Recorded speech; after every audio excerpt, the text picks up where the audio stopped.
Interpretatio Graeca is a discourse in which ancient Greek religious concepts and practices, deities, and myths are used to interpret or attempt to understand the mythology and religion of other cultures. It is thus a comparative methodology that looks for equivalencies and shared characteristics. The phrase may describe Greek efforts to explain others' beliefs and myths, as when Herodotus describes Egyptian religion in terms of perceived Greek analogues, or when Dionysius of Halicarnassus and Plutarch document Roman cults, temples, and practices under the names of equivalent Greek deities. Interpretatio Graeca may also describe non-Greeks' interpretation of their own belief systems by comparison or assimilation with Greek models, as when Romans adapt Greek myths and iconography under the names of their own gods. Interpretatio Romana is comparative discourse in reference to ancient Roman religion and myth, as in the formation of a distinctive Gallo-Roman religion.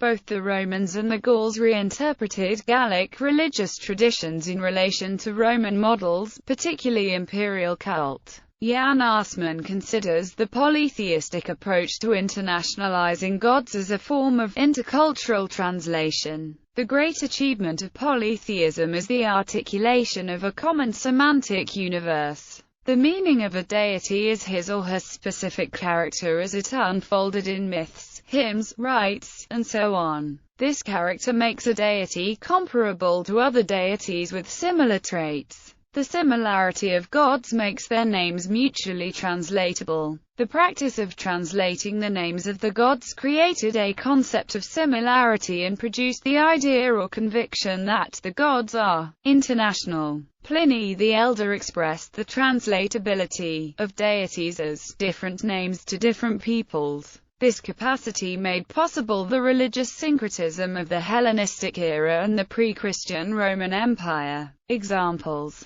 Herodotus was one of the earliest authors to engage in this form of interpretation. In his observations regarding the Egyptians, he establishes Greco-Egyptian equivalents that endured into the Hellenistic era, including Ammon, Zeus, Osiris, Dionysus, and Ptah, Hephaestus. Some pairs of Greek and Roman gods, such as Zeus and Jupiter, are thought to derive from a common Indo-European archetype, and thus exhibit shared functions by nature. Others required more expansive theological and poetic efforts. Though both Ares and Mars are war gods, Ares was a relatively minor figure in Greek religious practice and deprecated by the poets, while Mars was a father of the Roman people and a central figure of archaic Roman religion. Some deities dating to Rome's oldest religious stratum, such as Janus and Terminus, had no Greek equivalent. Other Greek divine figures, most notably Apollo, were adopted directly into Roman culture, but underwent a distinctly Roman development, as when Augustus made Apollo one of his patron deities. In the early period, Etruscan culture played an intermediary role in transmitting Greek myth and religion to the Romans, as evidenced in the linguistic transformation of Greek Heracles to Etruscan Hercle to Roman Hercules. Interpretatio Romana. The phrase Interpretatio Romana was first used by the imperial-era historian Tacitus in the Germania. Tacitus reports that in a sacred grove of the Nahanavali, a priest adorned as a woman presides, but they commemorate gods who in Roman terms are Castor and Pollux. Elsewhere, he identifies the principal god of the Germans as Mercury, perhaps referring to Wotan. Some information about the deities of the ancient Gauls, who left no written literature other than inscriptions, is preserved by Greco-Roman sources under the names of Greek and Latin equivalents. A large number of Gaulish theonyms or cult titles are preserved, for instance, in association with Mars, as with some Greek and Roman divine counterparts. The perceived similarities between a Gallic and a Roman or Greek deity may reflect a common Indo-European origin. Lu was identified with Mercury, Nodens with Mars as healer and protector, Sulis with Minerva. In some cases, however, a Gallic deity is given an interpretatio Romana by means of more than one god, varying among literary texts or inscriptions.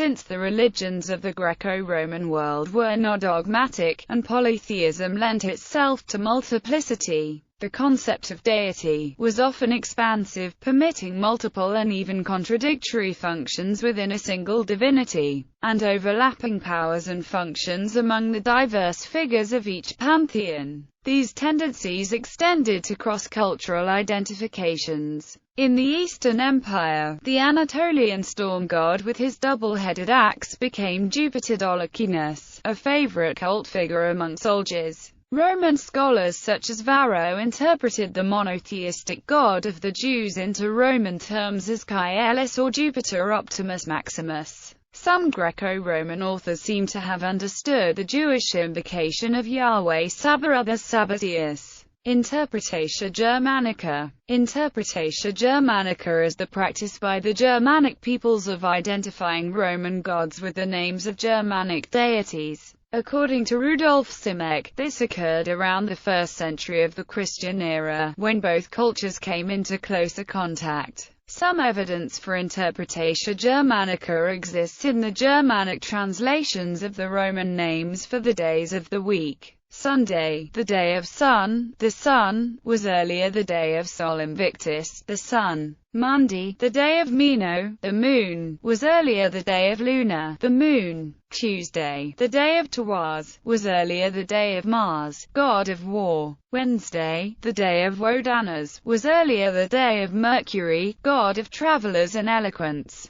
Thursday, the day of Thuras, Thunras, was earlier the day of Jupiter, god of thunder. In other contexts, Thuras, the mighty and popular son of Wodanus, the supreme god, was identified by means of Interpretatio Romana with Hercules, the mighty and popular son of Jupiter, the supreme god. Friday, the day of Frigio, was earlier the day of Venus, goddess of love. In most of the Romance languages, which derive from Latin, days of the week still preserve the names of the original Roman deities, such as the Italian for Tuesday, martedì. This is also the case with Saturn in some West Germanic languages, such as the English, Saturday, the West Frisian, Saturday, the Low German, Saturdag, and the Dutch, Zaterdag, all meaning Saturn's day. Simek emphasizes the paucity of evidence and notes that comparison with Roman gods is insufficient to reconstruct ancient Germanic gods and equate them definitively with those of later Norse mythology. Greco-Roman equivalents.